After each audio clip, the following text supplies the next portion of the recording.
Brazil's Foreign Affairs Ministry recently authorized the installation of a plaque at the Brazilian embassy in Santiago, the Chilean capital, to honor militants who were tortured and killed by the dictatorship of Augusto Pinochet. The plaque will also bear words in defense of democracy, critically recognizing the participation of agents of Brazilian repression in the crimes committed.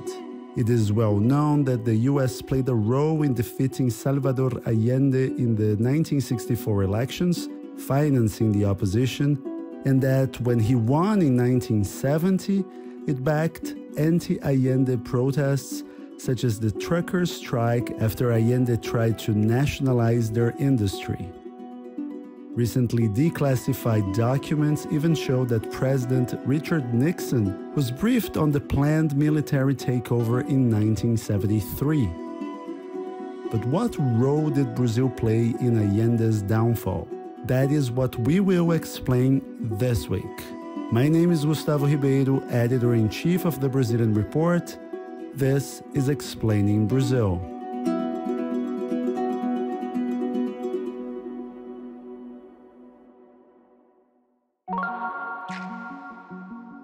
If you like Explaining Brazil, you should subscribe to the Brazilian Report, the journalistic engine behind this podcast. We are an independent organization funded by our subscribers, and you can help us stay independent and continue to produce award-winning journalism. If you are already a subscriber, you can go the extra mile and join our Buy Me a Coffee fan page. In return, you get exclusive perks like special newsletters and behind-the-scenes content, as well as a shout-out here on our podcast. Today, I'd like to thank our Buy Me a Coffee members, Andrei Novozeltsev, Tom Nolan, Marta Martins, Ben Ludwig, Leslie Seal, Caroline Hilbert, Mark Hillary, John Thomas III, Luis Hans, Erwin Menes, Orlando Black, Steve Knapp, Aaron Berger, James Coney, Kars Vresvik, Alasdair Townsend, Peter Abrahamson, Jim Awofedeju, Michael Fryer, Miller Renascido, David Dixon, José Rosi Stankovic, Emerging Market Muser, Yarden Iftar, Tunika Thompson, Anderson da Silva, Kat Kramer, Peter Suffering, Anna Lund, and someone who chose to remain anonymous. And if you too believe in the importance of independent journalism, and if you want to hear your name on our podcast, go to buymeacoffee.com/Brazilian Report and subscribe to one of the membership tiers. Click on buymeacoffee.com/Brazilian Report to find out more.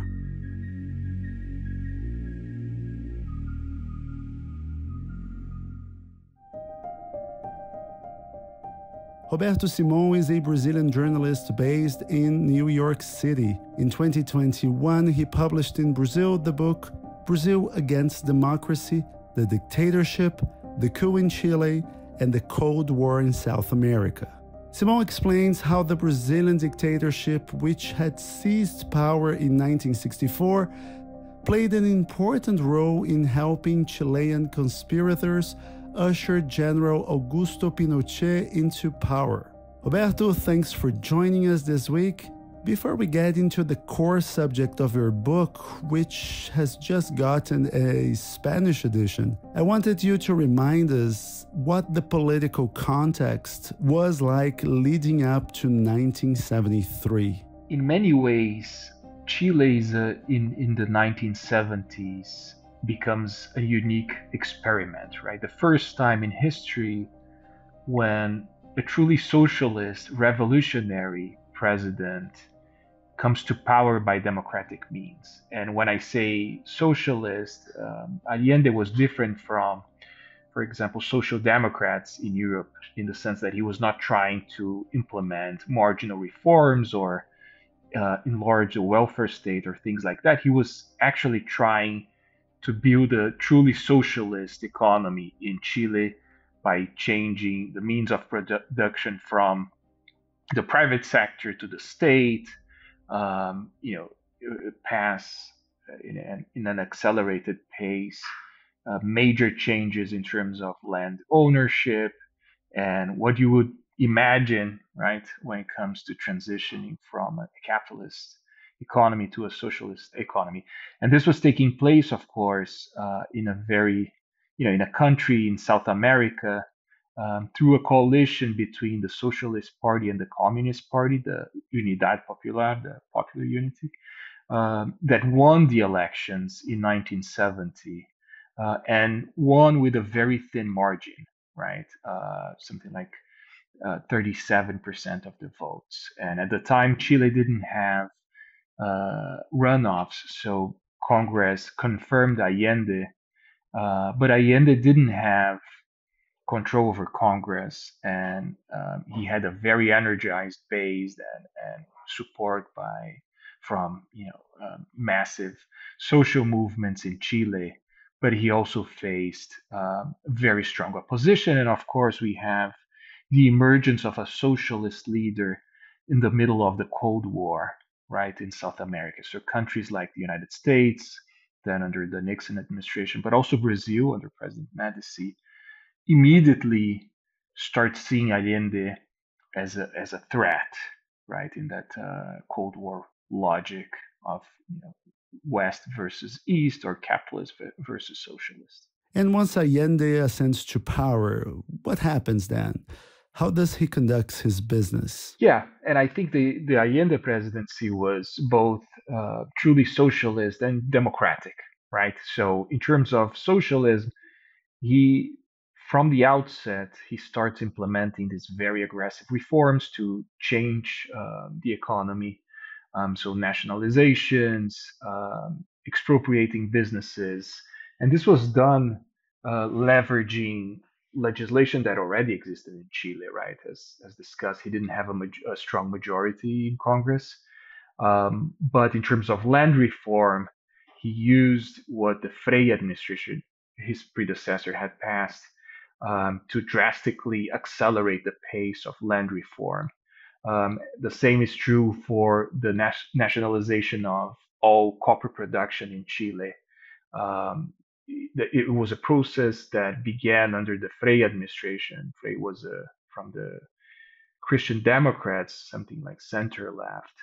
But Allende was the one who really decided to nationalize and expropriate foreign companies that were producing mining copper in Chile, right? So all of a sudden, you have this huge economic shock in terms of economic policy with expropriation of businesses, a drastic expansion of public expenditure to empower lower classes in Chile, and this is done through one main artifice, which is printing money. So all of a sudden, you start having very significant inflation in Chile, and as a complicating factor, you also had uh, Allende's enemies in the private and public sector, but mostly in the private sector, waging what was called at the time an economic war on Allende. So when you look at the Allende presidency, he was elected in 1970, late 1970. 71, the economy starts growing really fast. Purchasing power,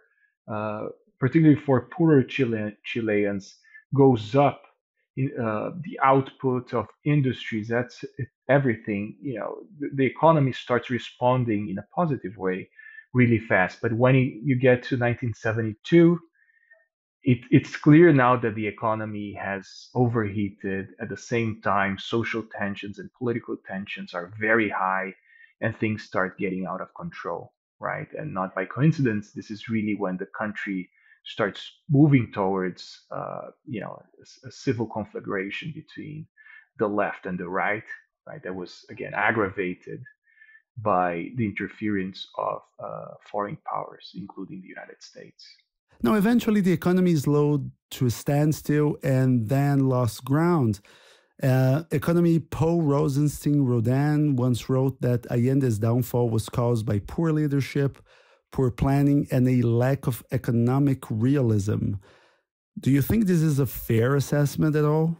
Well, I think to blame Allende for the coup is just insane, right? In the sense that yes, he implemented some disastrous policies, right, when he was in power, but at the same time, you had a massive and well-oiled machine built by very extreme forces in Chile, not only to overthrow Allende, but ultimately to shut down democracy, right? And this very powerful machinery was supported, as I was saying, by the United States, but also, as we know now, by Brazilian military regime, and others, right?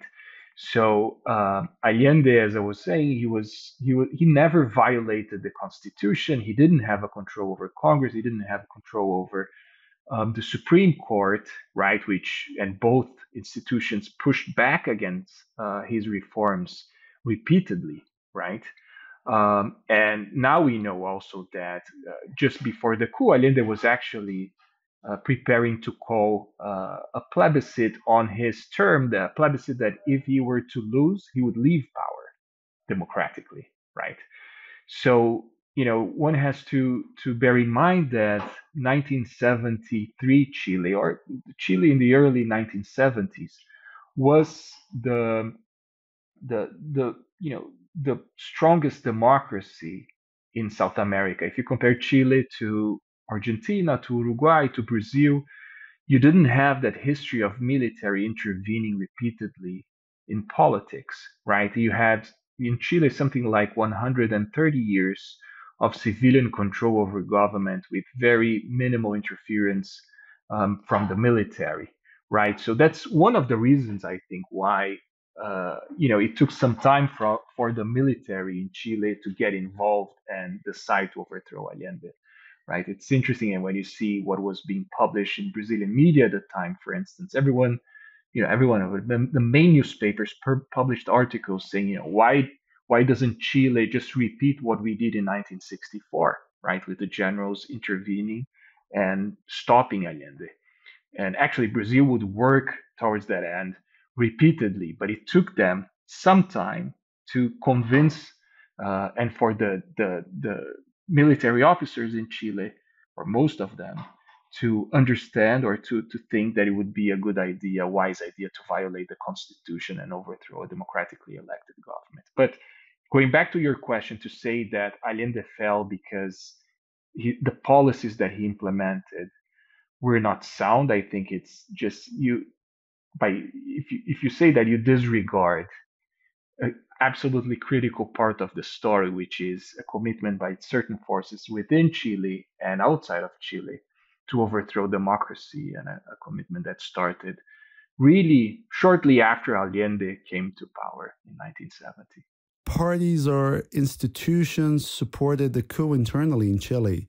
Because, I mean, the Christian Democrats who supported Allende in 1970 went on to support the coup in 1973. Yeah, they were divided, right? And the Christian Democrats, much like Brazilian forces that in the business sector, but also Brazilian politicians who supported the coup in '64, the Christian Democrats thought that the military would just intervene, overthrow Allende, and then they would be the next in power, right? Which is a story familiar with UDN in Brazil and others, right? And it never goes that way, right? Because once they get a taste for power, right, the military, they stay in power. In the case of Chile, they stayed in power until 1990, right? But when you look at the coalition that managed to overthrow Allende, it's a very diverse coalition that included sectors within the armed forces. The conspiracy, so to speak, began in the Chilean Navy, then expanded to the Chilean Air Force, and the Army was the last major force to join the coup planning, right? But it was also essential for the coup to have the support of civil society. All the major business groups, right, the business organizations, the gremios, participated in the quote unquote economic war against the Unidad Popular by organizing major strikes, by stockpiling goods, right, and contributing to scarcity across the country, by financing radical groups such as Patria y Libertad, was really a neo-fascist group, committing terrorist attacks across Chile. You also had the press, a very active press, making an opposition, because you had press in favor of Allende, but also major newspapers such as El Mercurio, at the time the largest newspaper in Chile, make a very strong opposition to Allende. And now we know that Mercurio was largely financed by the CIA, right? It was part of a massive operation in terms of the war for hearts and minds in Chile, right? So you have this very broad coalition putting in place a very sophisticated, I would say, plan to overthrow Chile. At the same time, Allende had strong allies, including the leftist media, workers' union, socialists, communists, campesinos, etc. So Chile was at one point on the brink of civil war, right? But instead of responding through democracy, as Allende himself was proposing, Allende never tried to impose censorship, for instance, on newspapers that were calling for his overthrow. But instead of answering this, you know, political and civil conflagration through democracy, in the end, the response was the coup d'état. Also, you mention in your book that the Brazilian military dictatorship was an inspiration for Chilean conspirators. In which ways specifically? Yeah, I think there are two parts to your question, right? The first, in terms of Brazil's soft power of making Chileans want what Brazil represented in the early 1970s. It's interesting when you look at Brazilian classified documents from the Brazilian repression, CIA documents, or what the members of the Pinochet junta were telling, the Brazilian ambassador. Everyone was referencing a quote unquote Brazilian model, right? Saying that Chile would follow the Brazilian model, right? And by that, what they were saying was that Chile was going to, be under a military regime, an anti-communist military regime that would, by all necessary means, neutralize, quote unquote, the threat posed by the left, right? And to put the house in order to promote economic progress, right? And if you think about it, in 1970 to 1973, Brazil was the China of that time, the country that was growing the fast. Now China doesn't; it's not the country that grows faster here in our times, but Brazil was growing at double digits, right? It was the economic miracle of the Medici years. So even if you go back to 1970, when Allende wins and you start having this critical mobilization of conservative sectors within Chile, they're looking around, and Brazil is a natural example, right, as kind of one of the big defenders of the free world, right, in the Cold War context in South America, right? So I would say that an alliance was almost something natural, right? And what Brazil had done against João Goulart in 1974 becomes an example, right, for the Chileans. And again, immediately after Allende's election, you have articles in Brazil um, saying that the Chileans should do what the Brazilians had done in 1964. So this is the side of soft power, the Brazilian model, and how Brazil influenced the course of events in Chile in ways that other countries like the United States couldn't do it, right? Brazil was an example to those that were conspiring against Allende. But at the same time, Brazil provided Brazil intervened directly and took actions, right? It was not only a set of ideas, but took actions to actively undermine democracy in Chile, overthrow Allende, and help build the Pinochet regime, right? So from the outset, Brazil established connections with militaries that were, starting to discuss a quote unquote extra constitutional solution to the Chilean problem, right? That we're looking at Allende and saying, yes, at some point the military will have to intervene. I'm sorry. Brazil really quickly established direct channels with these agents, right?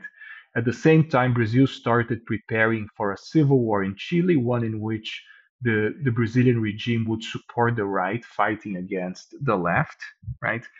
At the same time, Brazil coordinated a diplomatic campaign to isolate Chile and to try to convince other countries in Latin America that Chile had become this incredible threat to the region, right? A country that would be kind of the new Cuba of Latin America, a magnet for guerrillas across the region, right? So a destabilizing factor for the region.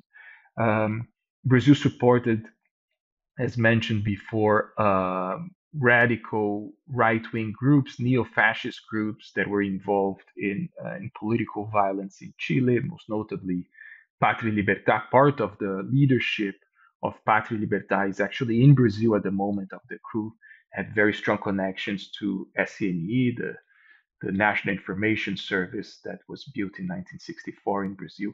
So when the coup happened, Brazil is already deeply involved. The Brazilian intervention, so to speak, in Chile is taking place. And when the coup happens, Brazil is the first country to recognize the Pinochet regime. Actually, the Brazilian ambassador visited the members of the new junta the day of the coup, which was a tacit recognition of the new regime. And the official recognition came 1 or 2 days after that. And it was deliberate in the sense that Brazil wanted to recognize Pinochet really quickly to push other countries to do the same, other countries in Latin America, in Europe, and elsewhere. Brazil is also the first country to offer economic aid to Chile. Chile was practically bankrupt at that point. Brazil offers new lines of credit from public banks in Brazil, right? And also, Brazil helps Chile renegotiate its debt with private banks and assists Chile at an IMF summit and becomes an advocate for Chile, not only when it came to economic matters, but also here in New York at the UN and bilaterally trying to convince countries like the UK or Germany that isolating Pinochet was not a good idea, despite all the news about human rights violations, torture, execution, etc., etc. And Brazil also becomes the second largest supplier of weapons to Pinochet, right? At the time when the US Congress was trying to impose restrictions on the sale of weapons to Chile, other countries like the UK were reluctant in sending weapons to Chile. Brazil had an incipient arms industry and sees what's going on in Chile, not only as politically the right thing to do, but also as a lucrative opportunity, right, for Brazilian industry and they seize the opportunity and Chile under Pinochet becomes a huge market for the Brazilian arms industry. And I could continue. And most importantly, Chilean more members of the DINA was the secret police that Pinochet created immediately after the coup. That was really the agency behind the widespread violation of human rights in Chile. Dozens of these agents received training in Brazilian territory by Brazilian spies, right? And the leadership of DINA also traveled to Brazil, including Manuel Contreras was the head of the DINA. So you had that direct connection. You also had DINA operations that used Brazil, including one operation to hide the deaths of hundreds of members of the Chilean opposition. So it is a multifaceted, I would say, multifaceted support that Brazil provides to those conspiring to destroy the democracy in Chile. In your book, Roberto, you also show how agents of the Brazilian dictatorship took part in the torture at the Chilean National Stadium shortly after the 1973 military coup. How did that happen? So 1 month and 3 days after the coup, you have a mission headed by the SNE, the National Information Service of Brazil, with Brazilian intelligence officials to assist Chileans in interrogation sessions, right? And we know what these interrogation sessions in the Estadio Nacional were. They were basically torture sessions right? The Estadio Nacional was really a place where the most despicable acts of human rights violations took place, right? And the Brazilians were assisting Chilean officials who at the time did not have significant experience in torture and extracting information from political opponents, right, of the regime. So Brazil played that role, and in the book I tell a little bit the story of this mission that included was headed by the SNE, but also had officials from the army and from the air force, not from the Brazilian Navy, and they were really experts on they had expertise on specific groups like the Brazilian Communist Party or certain guerrilla groups that had been almost entirely disbanded in Brazil. But don't forget that at that time, Santiago was when the coup happened. Santiago was the capital of the Brazilian exiled community. You had something like 3 to 5 thousand Brazilian exiles who went to Chile and organized there. It was a very active community with newspapers. Some of them were working for the Chilean government. Others were working at UN agencies. Um, and you have, from Fernando Henrique Cardoso and Serra to Marco Aurelio Garcia, Emir Sader, many people who formed the political establishment in Brazil after the return to democracy in the 1980s. They were in Chile when the coup happened, or before that, in the late 60s to early 70s. The world remembers General Augusto Pinochet as the dictator whose regime tortured, killed, and disappeared thousands of people in the name of fighting communism. But many in Chile don't see that period as such a dark chapter in their country's history. Why is that? Yeah, and if you look at the new polls, one poll was showing that asked, who was responsible for the 1973 coup. Uh, Many Chileans, or most Chileans, most no, but a good number of Chileans, something like 30%, would say Allende, even more than the armed forces, right? And much like in Brazil, I would say there is this revisionist movement, right, in Chile, and kind of a rewriting of history of what the Pinochet years meant for the country, right? And if you look at support or a more benign vision of the military dictatorship in Chile, usually it's more prevalent with younger people who'd not lived those years, right? Who think about it in terms of there was a moment where you had safety, you didn't have much corruption, and things like that, right? So there is a certain sense of nostalgia, right, in Chile regarding you know, the past. And again, I think there are many similarities with kind of the revisiting of the past that we're seeing in Brazil with kind of the post 1964 reality. But what is really important to say is that, this new interpretation is actually a myth, right? When it comes, if you compare from economic performance to, not to mention the human rights situation, if you compare what Chile from 1970 to 1990s to Chile post redemocratization, actually, when it comes to all kinds of indicators, go from um, you know poverty levels to access to education, healthcare, etc.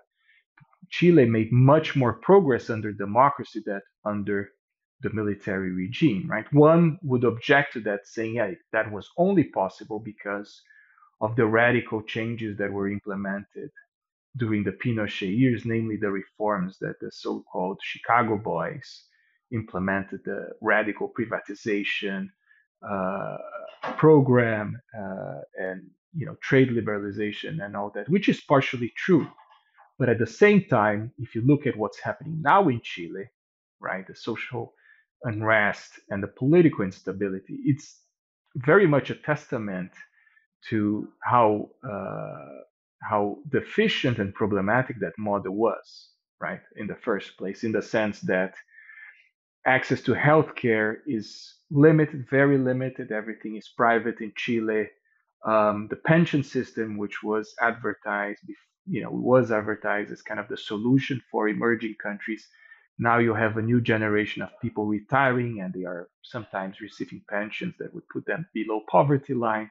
If you're a middle class person in Chile and you want to go to university, there are no public alternatives for you. So you're gonna get a big loan, and you're going to enter the labor force having to pay for a huge debt, and which puts you in a very hard position.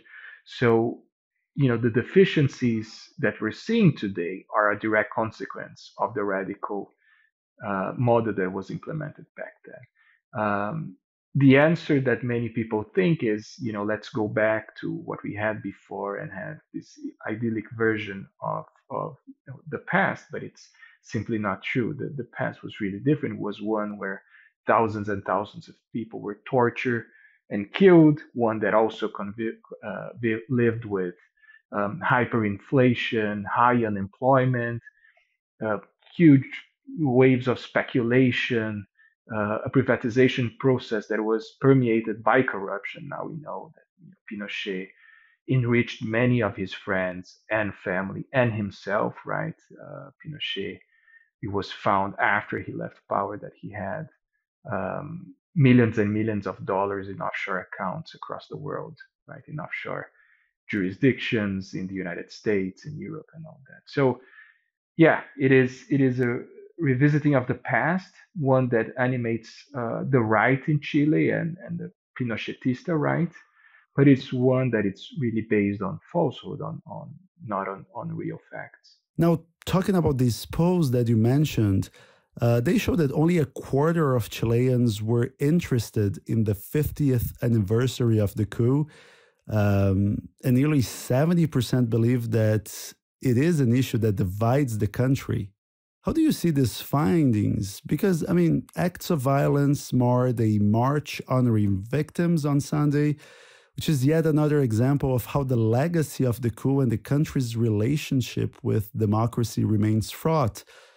Let's remember that the 2023 Latino Barometro, which conducts yearly surveys across Latin America, shows that 16% of Chileans believe an authoritarian government could be better than a democratic one. That is low, yes, but it is 4 points higher than 3 years ago. So, big jump. Yeah, it is worrisome for sure, but it's not a new trend, I would say, for Chile, right? And it actually started several years ago, right, when mainstream political parties started seeing their support erode, right? And when you think about Chile after the transition from the Pinochet years to democracy, first you had the Concertación, which was a center-left coalition that uh, you know basically adopted most of the economic views, not most of the economic views, but it was really a centrist uh, platform when it came to economic policy in terms of fiscal responsibility, very gradual changes in terms of social expenditure. And when that Concertación coalition left power and the center right came in, they were actually very similar, right? So what it's interesting because after the transition in Chile, you had, let's say, the scope of the debate between the big parties was fairly narrow when it came to economic policy, right? Again, trade liberalization, fiscal policy, monetary policy. There was a very strong consensus in Chile, which many economists would say that was essential for the accelerated growth that the country saw starting in the 1990s, right? But at the same time, that model was not able to address all the issues that Chileans were facing, right? Inequality, for example, remains extremely high in Chile at levels similar to Peru and Brazil, right? Although Chile is much wealthier than neighboring countries, levels of inequality in Chile are as high or higher than in South America or in Latin America at large. So you started, I remember speaking with a congressman from the center left party in Chile, something like 5 years ago, and he was telling me something that I thought was really interesting, that, after the return of democracy in the 1990s or even in the early 2000s, you would see politicians being invited to TV shows, to talk shows, and they were real. They were people liked them. They were in the streets. People would go talk to them and treat them well. And by the late 2000, 2010, 14, 15, etc., you could see that the public attitude, right? They were not invited to talk shows anymore. People were not saluting them in the streets. They were not seen as heroes who had, made the country return to democracy and started this age of accelerated growth, but rather of people who were involved sometimes in corruption scandals, were part of, this establishment that was responsible for kind of stagnation or lack of progress in key areas like healthcare, education, security, etc. So if you go back to posters and how they've been measuring public sentiment in Chile, you would see that something like after the second Bachelet government, right, there is a sense that we need something new, that these political parties are not really making the country grow or solving people's problems, etc., etc. And you get to the point right now where you have a far-right candidate, Cast, who almost won against Boric, right? Boric himself is a person who was not part of this quote-unquote consensus between the center-left and the center-right, right? Boric is a guy who he's much to the left of the Concertación, right? Now he's governing with a coalition of Concertación people, but he came from a more leftist party, Frente Amplio, and at the opposite side you have a new party which is under the leadership of Cast, who's really a far right, similar to Brazilian far right, or very aligned to Trump in the United States, with that typical drain the swamp type of rhetoric in Chile, right? Now, Roberto, Trump won, Bolsonaro won, but Jose Antonio Cast lost in Chile. Still, we are seeing lots of controversy around the Chilean effort to write a new constitution to replace the Pinochet era one. A first draft was rejected for being maybe too much to the left, and the second effort is facing an uphill battle. How do you see this far-right movement brewing in Chile? Well, they just scored a major victory by controlling the but having the largest base in the constitutional. Sorry, let's delete that.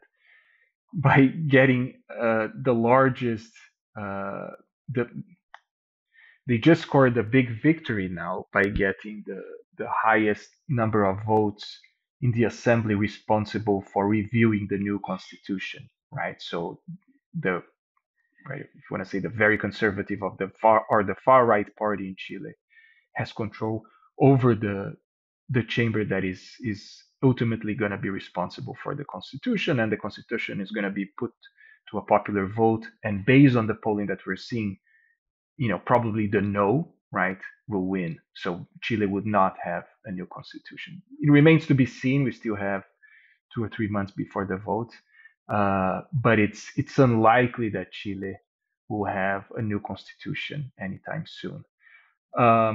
Why did Cast lose? I think compared to Brazil, Chile has a degree of institutionality, and the role of memory in Chile when it comes to the crimes of the past is very different from Brazil.